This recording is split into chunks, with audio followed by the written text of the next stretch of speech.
Bienvenue sur Good Morning Travail. Aujourd'hui, j'ai le plaisir de recevoir Éden Le Breton. Bonjour Éden. Bonjour Eric. Chers auditeurs, vous entrez dans l'univers d'Éden Le Breton, une femme dont la résilience et la passion ont forgé un parcours singulier. À seulement 31 ans, Éden, vous incarnez la force tranquille de celles et ceux qui transforment l'épreuve en opportunité.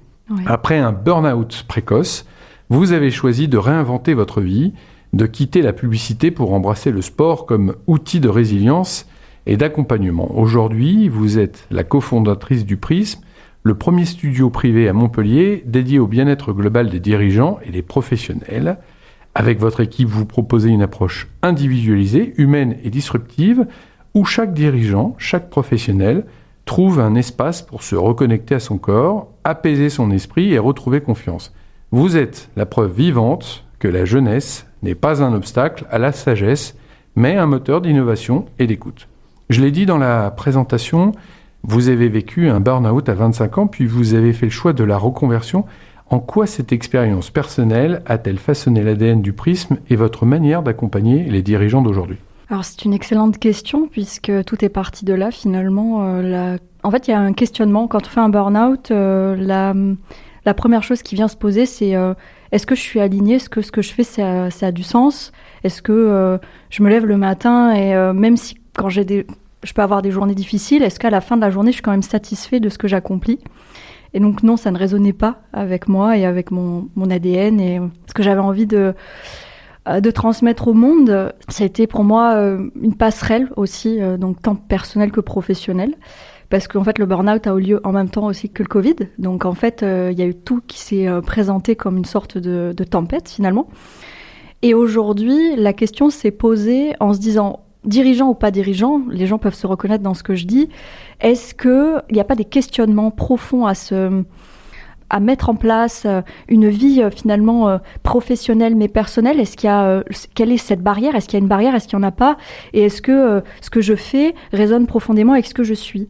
Et du coup, tout est parti de là, finalement. Et aujourd'hui, le lieu qu'on a construit est ouvert à tous, évidemment. Il y a un pôle santé du dirigeant, mais il y a aussi un pôle bien-être pour des gens qui soit sont en pleine transition, parce qu'un burn-out, finalement, c'est une transition entre quelque chose qui se termine et quelque chose de nouveau qui s'ouvre. Et la question, c'est est-ce qu'aujourd'hui, j'ai envie de continuer ce que je fais ou est-ce que ça ne me correspond plus ? Voilà ce que je peux dire par rapport à tout ça. Et le sport est un vecteur, est un facilitateur ? Le sport, c'est thérapeutique. Dans dans le burn-out, par exemple, on va recommander aux gens de faire du sport parce que ça va vous reconnecter de toute façon à qui vous êtes, votre énergie, est-ce que votre posture, comment vous vous sentez, ça va vous aider. La confiance en soi, le sport est aussi, je suis capable de faire les choses, j'accomplis aussi petit à petit, je mets ma petite pierre à mon propre édifice finalement, parce que le sport vu sous le prisme du prisme, c'est quelque chose qui est quand même auto-centré, c'est je me recentre sur moi pour aller mieux vers les autres et pour aller être plus aligné avec ce que je suis et donc ce que je fais. Et donc le sport, effectivement, est un vecteur, est un facilitateur finalement de connexion et de reconnexion à soi et de confiance. En burn-out, on perd confiance en la vie et en soi. Vous étiez déjà sportive avant votre burn-out. Oui. Quelle discipline ? Alors, je suis sportive depuis l'âge de 4 ans. J'ai fait plusieurs types de sports en compétition. Donc, j'ai fait de la gymnastique artistique en compétition jusqu'à mes 12 ans. Après, j'ai fait de l'athlétisme, j'ai fait du culturisme. Là, je suis sur une prépa semi-marathon. Voilà, donc il y a plein de choses Et je fais aussi du padel. Où là, je vais probablement passer le cap du tournoi. Mais en fait, il y a toujours dans le sport cette idée de se dire, je peux me dépasser en fonction de qui je suis, même si je ne suis pas athlète de haut niveau. Et du coup, ça, moi, c'est comme dans l'entrepreneuriat que j'ai aujourd'hui. Je me dis, la résilience, elle vient aussi parce que parfois, je subis des échecs. Dans le sport, on le voit. Par exemple, en arrivant, j'ai vu quelqu'un qui s'est blessé lors d'une activité sportive. Ça arrive à tout le monde. Le tout, c'est de revenir. Et la résilience, elle naît de ça. Elle naît des fois de quelque chose qui se passe pas forcément comme on l'avait prévu, mais du coup, qu'on finit toujours par adapter et de se remettre sur pied. Voilà. L'élément déclencheur, ce burn-out, vous a orienté à revenir vers vous, mais ouais, pourquoi l'entreprise ? Pourquoi l'entrepreneuriat ? Parce que je crois profondément que j'ai quelque chose à apporter dans la vision du sport. Aujourd'hui, si on a envie de grandir qui nous sommes profondément, le sport peut être un vecteur de ça. Et moi, je fais du sport depuis que je suis toute petite et ça m'a suivi tout au long de ma vie et ça m'a aidé dans des phases difficiles, donc des choses très simples qu'on peut vivre, le divorce de ses parents. Voilà, moi j'ai vécu aussi très jeune une agression violente. Donc, en fait, le sport m'a toujours, d'un côté, porté pour pouvoir passer les épreuves. Ah ouais, exactement. Donc voilà, pourquoi le sport ? Parce que intérieurement, physiquement, je l'ai vécu, je l'ai senti, donc j'ai voulu naturellement emmener les autres avec moi et leur dire que c'est possible. Eden, quand on arrive au Prisme, donc c'est à Castelnau, je crois. Oui. On n'est pas forcément cassé. Non, pas du tout. Mais on vient chercher ça, c'est-à-dire ce second souffle, sans faire de jeu de mots. Ouais. En fait, on peut venir chercher plusieurs choses. Comme l'être humain est fascinant par les objectifs qu'il peut se fixer, on va avoir plusieurs types de personnes. Donc, je vais avoir la personne qui, finalement, est en transition. Donc, elle va avoir besoin d'un soutien un peu plus moral, un peu plus émotionnel, en plus du sport. Et je vais avoir la personne qui est déjà sportive et qui va me dire, bon, voilà, Eden, moi, j'ai envie d'aller plus dans mon sport, je veux peaufiner, je veux être meilleure dans ce que je fais déjà, donc aide-moi, accompagne-moi. Ça, c'est une autre possibilité aussi. Ça peut être sur des trails, ça peut être sur des marathons, ça peut être sur des compétitions, ou même simplement pour soi-même. Même ne serait-ce qu'un 10 km quand on n'a jamais fait de course à pied, c'est énorme. C'est énorme comme objectif. Donc voilà. Et après, il y a toute la partie réathlétisation où là, c'est quand on a été blessé ou qu'on a besoin de se remettre et qu'il y en a eu un laps de temps finalement qui a été trop long entre la blessure et la reprise et qu'on n'arrive pas à reprendre. Donc il y a une prise de poids et du coup une dévalorisation de soi. Eh ben non, là, on peut nous accompagner sur ce volet-là. D'accord. Donc le corps et l'esprit, c'est ce qu'on trouve dans votre studio en fait. Oui, c'est intimement lié. D'accord.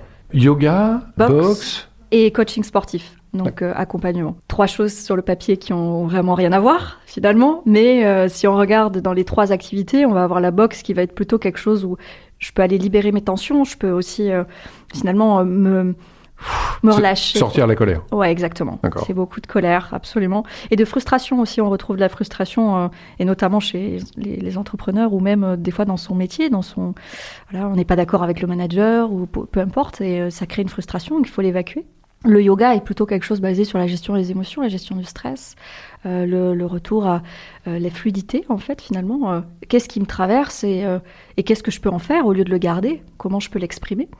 Et le coaching sportif, qui est lui plutôt quelque chose où on repart d'une base saine, c'est-à-dire on repose les bases avec un corps au niveau postural, peut-être qu'il y a une perte de poids, peut-être qu'il y a des douleurs inconfortables, je pense souvent au dos. Le dos, c'est la charpente en fait du corps. Et si on ne prend pas soin de ce dos-là, il peut devenir très, très rapidement douloureux. Donc, comment avec le sport aussi, on va mettre le sport au service de sa vie quotidienne sans forcément faire un objectif. Ça peut être tout simplement un objectif d'avoir moins de douleur. Donc, c'est déjà grand ça. Vous avez une approche psychologique avant de commencer une discipline avec vos clients Tout à fait. Comment vous faites ? Alors, ce qu'on aime faire au Prisme, c'est qu'on a un processus de rencontre. On appelle ça une rencontre avant. Donc, la personne vient au studio, elle regarde, elle s'imprègne de l'énergie, elle s'imprègne des murs aussi, de ce qu'il y a, le matériel, les coachs, l'énergie, voilà. Ensuite, on la reçoit dans le bureau et on discute avec elle.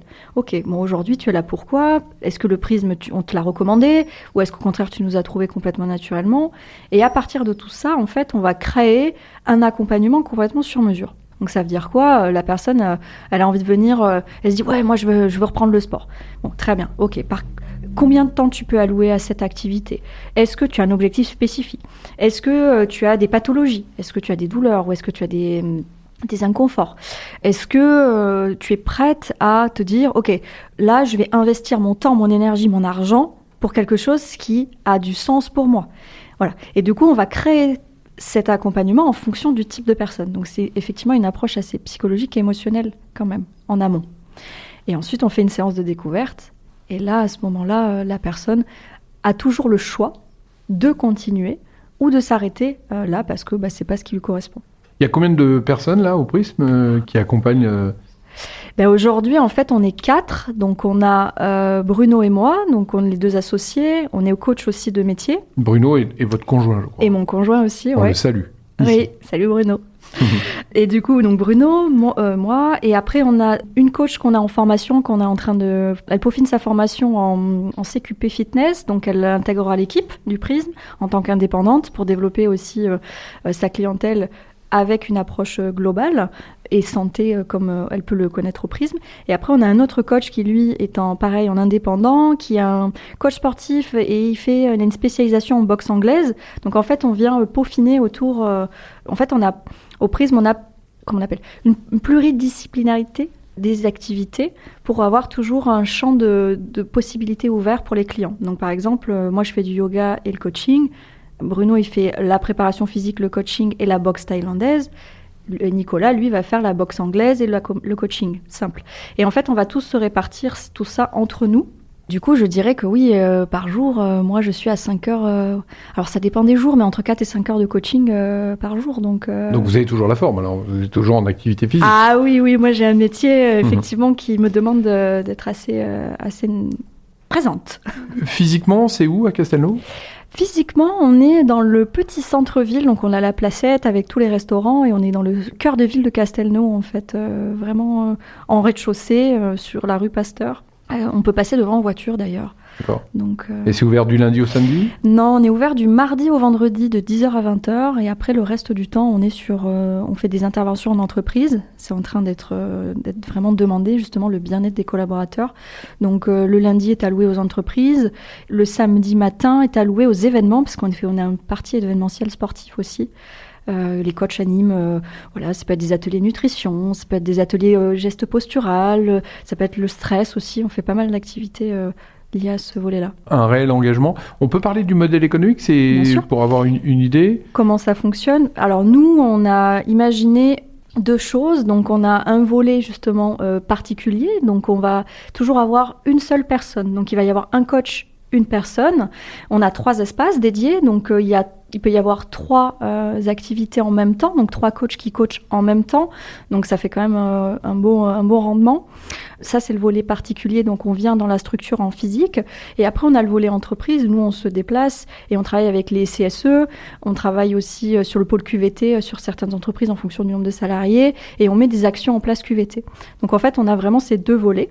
Et quand on n'est pas dans la structure du Prisme physique, c'est sur nos coachs. Et nous, on est en entreprise, donc il y a toujours finalement quelqu'un dans la structure. Voilà comment on a imaginé ça. C'est quoi les perspectives de demain du Prisme ? Eh ben, justement, c'est d'en ouvrir peut-être probablement d'autres avec ce même modèle, toujours axé sur le besoin et sur l'humain, du coup, où on fait passer finalement le coaching individuel comme pour nous, c'est le Graal, en fait, c'est vraiment la pépite, c'est l'or, on extrait l'or, et donc arriver à trouver des emplacements pour pouvoir finalement se développer dans des lieux où on pourrait mettre à disposition ce type de coaching qui n'existe pas finalement, parce que c'est un lieu qui n'existe pas. Donc dans l'idée, c'est de développer cette partie. C'est quoi, c'est un principe de franchise ? Oui, tout à fait. D'accord, donc c'est dans les cartons ou c'est avancé ? On peut pas le dire. On peut pas le dire, pas trop. Mais dans l'idée, oui, c'est vraiment des choses qui sont en bonne voie. Bon, super. Donc ça veut dire qu'une activité comme ça, on passe le burn-out, et ça veut dire que vous êtes aligné, donc plus de risque de burn-out alors ? Alors justement, on est toujours sujet finalement au burn-out. C'est d'ailleurs chez l'entrepreneur une chose qui arrive très vite. Je ne peux pas dire que je ne suis plus sujette à ça, mais je peux dire que j'ai connu ça et que je peux les signaux faibles, je peux commencer à les voir, à les ressentir. Et je dirais qu'on est à l'abri de rien, malheureusement. Mais je dirais que maintenant que je sais, je peux venir être des fois, parfois, dans le conseil, parfois dans l'alerte aussi, que ce soit pour moi, mais aussi pour les autres. Donc le sport devrait être remboursé par la sécurité sociale, parce que c'est une vertu. Alors c'est quoi les signes de burn-out ? C'est un problème de sommeil Alors exactement, il va y avoir le sommeil, il va y avoir les douleurs aussi, on tombe malade souvent, donc le système immunitaire qui est quand même assez attaqué. Il va y avoir la fatigue physique, mais vraiment physique, c'est-à-dire que le matin, vous avez du mal à vous lever, déjà, ça c'est un premier signe. Et tout ce qui va être tension, donc on va avoir la tension artérielle, tout ce qui est troubles cardiaques, cardiovasculaires, cardiovasculaire, donc on a le cœur qui bat beaucoup plus vite. Donc après, ce sont des conséquences en fait du stress, le stress dans l'organisme, parce qu'en fait le stress est issu d'une sécrétion de cortisol, donc c'est une hormone qui est très élevée, et en fait ça dérégule l'homéostasie au niveau dans le corps, et en fait c'est là que ça pose problème, parce que le corps, il gère plus comme avant, donc il se dérégule, mais comme on est stressé et qu'on a peu de sommeil et qu'on est fatigué physiquement, eh bien le corps il va privilégier les organes vitaux. Et au bout d'un moment, ça va fatiguer parce que le repos et la récupération ne sont pas assez bénéfiques pour le corps, et donc il va se déréguler. Et là, ça pose problème. Donc vous l'avez compris, chers auditeurs, un passage au prisme, ce n'est pas une clinique, mais c'est un lieu où on se retrouve pour être mieux avec soi et donc avec les autres. Et oui. Belle vie à vous, Eden. Merci à vous aussi, Eric. À bientôt. À bientôt.